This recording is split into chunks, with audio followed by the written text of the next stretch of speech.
catat, ini adalah toleransi overdosis yang diberikan umat Islam kepada umat yang lain.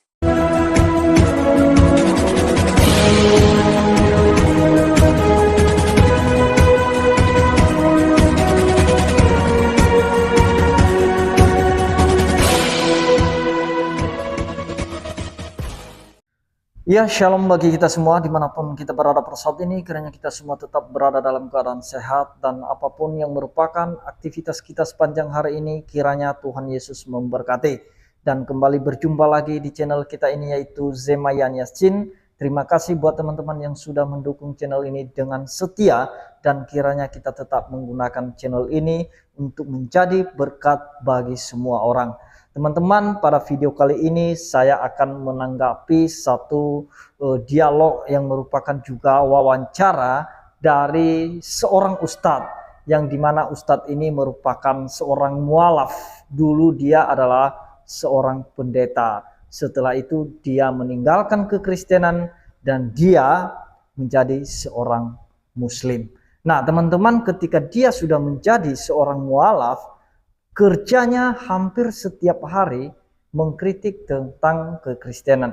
Tapi pada video kali ini saya menanggapi ketika dia mencoba mengomentari keberadaan gereja di dalam satu kampung tertentu atau satu daerah tertentu, di mana di daerah tersebut sudah memiliki banyak gereja di sana, di mana kalau ditotalkan sekitar 24 gereja.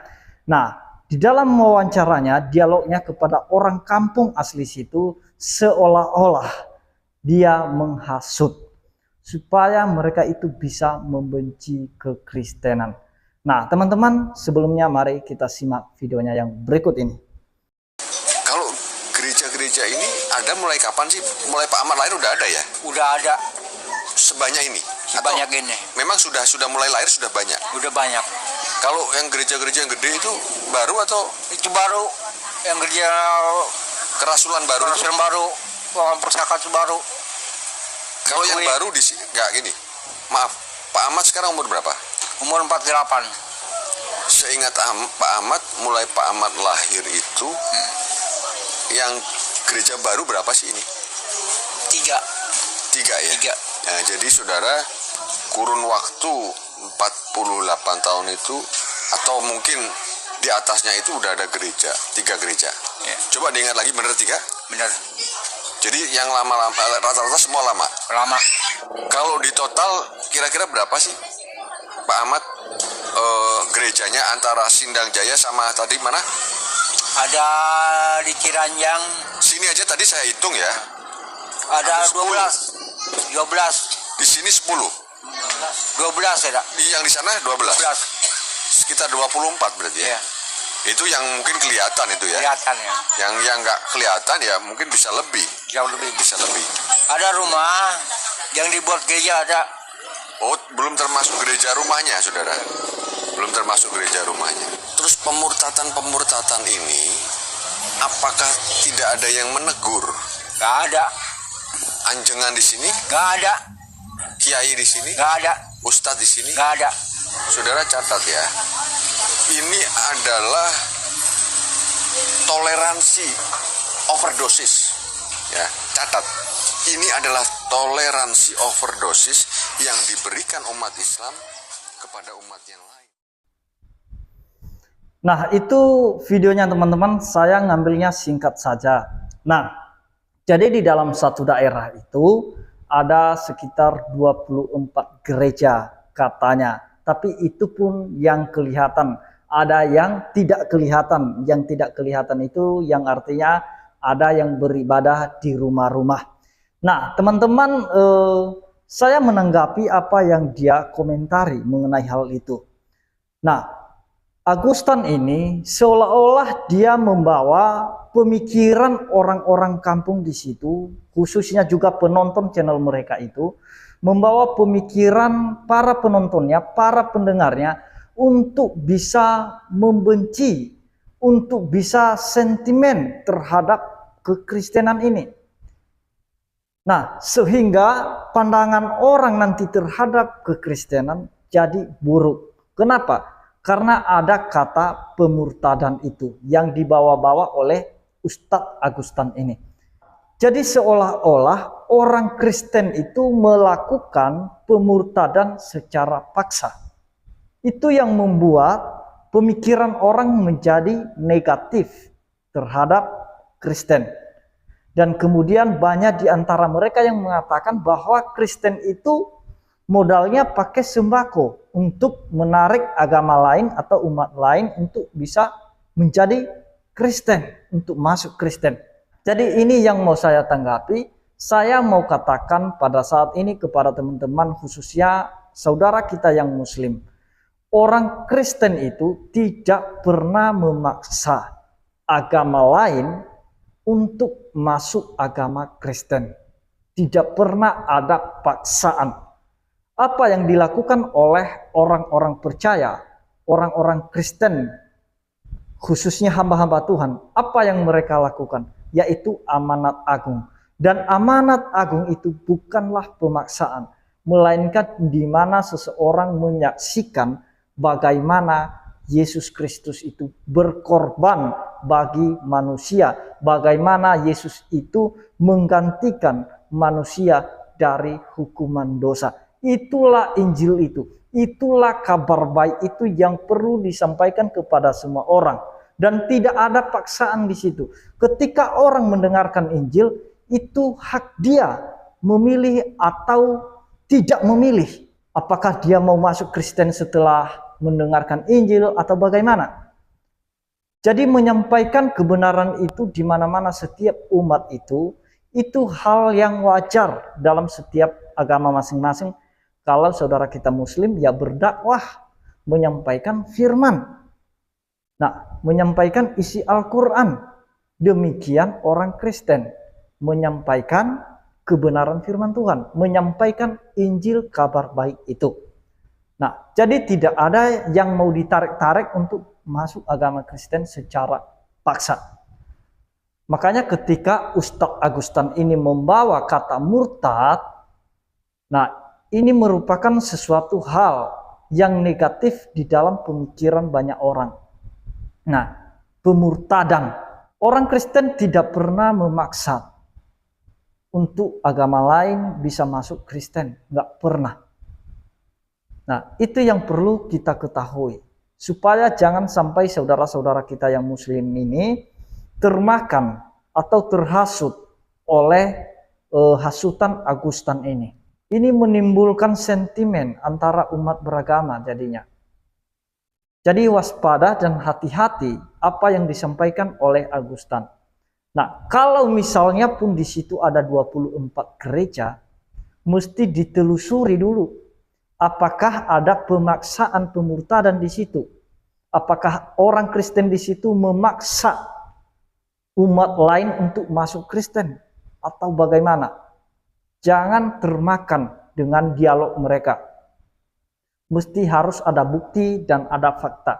Kalau misalnya orang Kristen membagikan sesuatu kepada umat lain dan itu lihat dulu motifnya, apakah motivasinya supaya orang tersebut bisa masuk agama Kristen atau hanya sekedar menolong, sekedar membantu.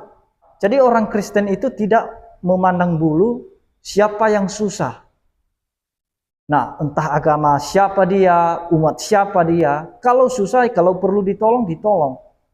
Tetapi tidak ada embel-embelnya, tidak ada bumbu-bumbunya dengan motif untuk menarik mereka masuk agama Kristen. Enggak ada orang Kristen yang pernah memiliki motivasi yang demikian. Itu yang salah di mata banyak orang sebenarnya. Ketika orang Kristen membantu, menolong umat yang lain, nah di situ pandangan orang sudah mulai negatif. Sudah mulai negatif itu.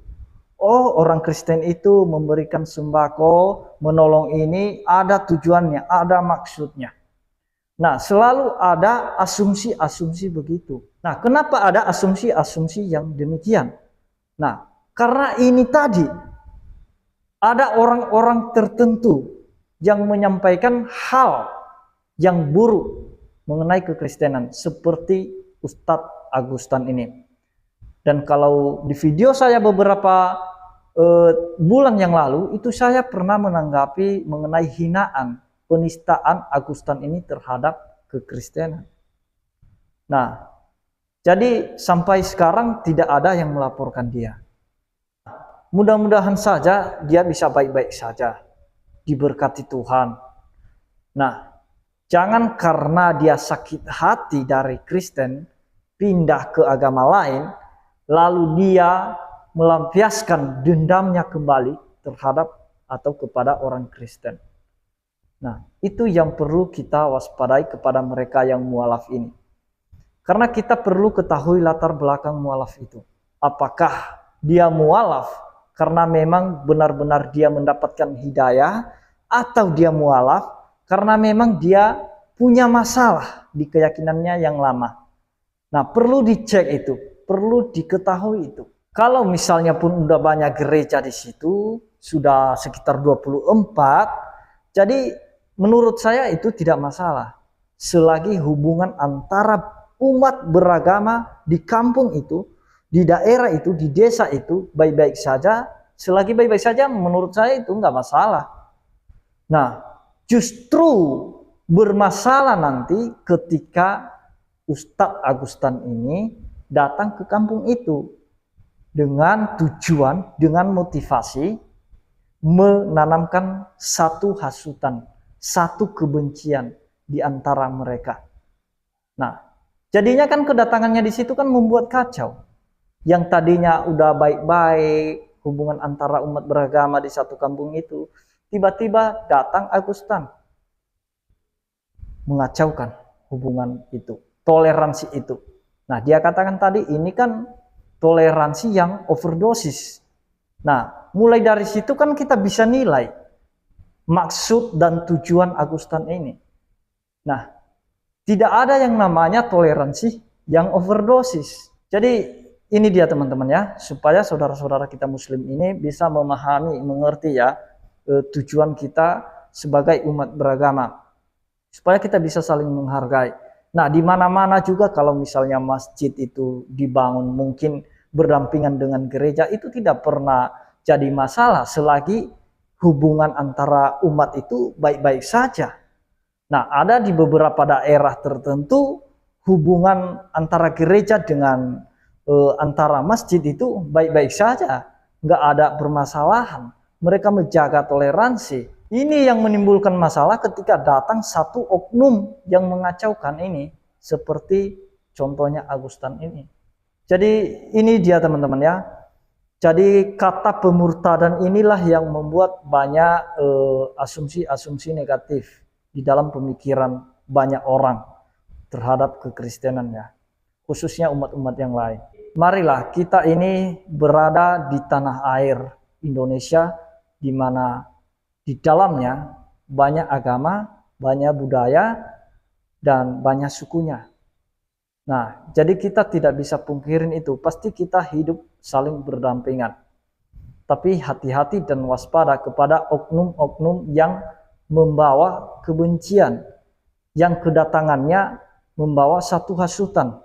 Itu saja yang mau saya sampaikan teman-teman melalui video ini. Kiranya Tuhan Yesus memberkati kita semua. Shalom.